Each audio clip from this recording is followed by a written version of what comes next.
et bienvenue au Pocket News. Aujourd'hui jeudi, nous évoquerons l'entente orageuse entre la Chine et l'Europe, Google qui se met au vert et les pays où il fait bon vivre. Allez, c'est parti.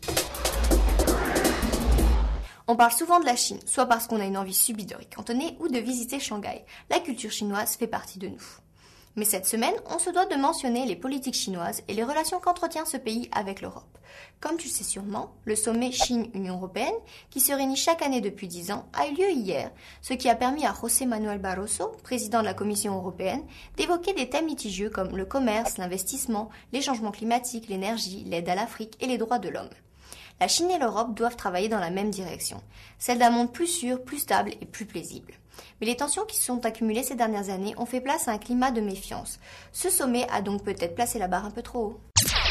Que ferais-tu si tu avais de l'argent à ne plus savoir qu'en faire? Garderais-tu tout pour toi ou ferais-tu en profiter les autres? Eh bien, Google vient d'annoncer qu'il souhaitait investir plusieurs centaines de millions de dollars dans la recherche et le développement d'énergies renouvelables moins chères que le charbon. Un grand nombre d'ingénieurs, de chercheurs et d'experts auront comme mission de se concentrer sur les énergies solaires, éoliennes, géothermiques et de trouver des projets innovants. L'objectif étant de produire 1 gigawatt d'énergie renouvelable qui serait capable de fournir en électricité une ville de la taille de San Francisco, ville où se situe ce géant d'Internet.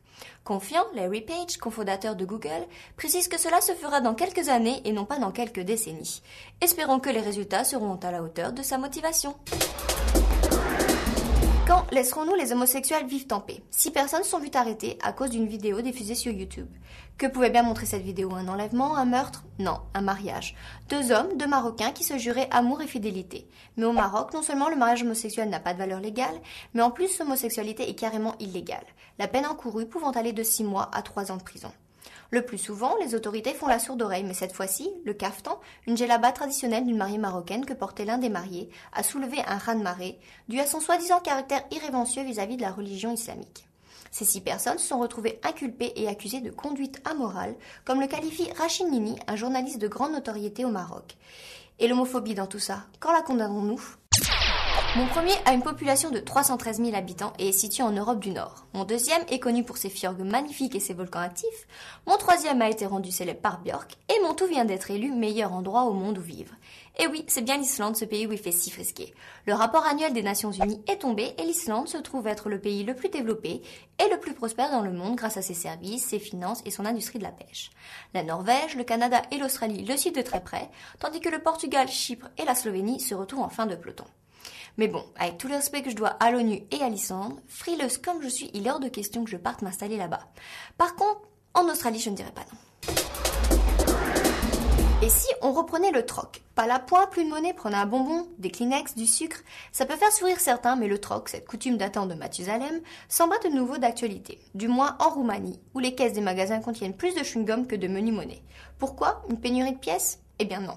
Selon la Banque nationale de Roumanie, il y a assez de monnaie mise sur le marché, mais elle resterait cachée dans les tirelires des petits comme des grands. Du coup, cette pratique reste difficile à enrayer. Les clients reçoivent toutes sortes de produits dont ils n'ont pas besoin, mais ne se plaignent pas, et les commerçants sont ravis d'éviter les allers-retours à la banque. Cependant, le député social-démocrate Mijal Apostolache a déposé un projet de loi afin d'interdire l'utilisation des chewing-gums comme petite monnaie. Alors attention, car cette pratique archaïque risque de devenir hors la loi. Voilà, c'était pour aujourd'hui, mais on se retrouve demain ici même à Europocket TV pour d'autres news. Ciao!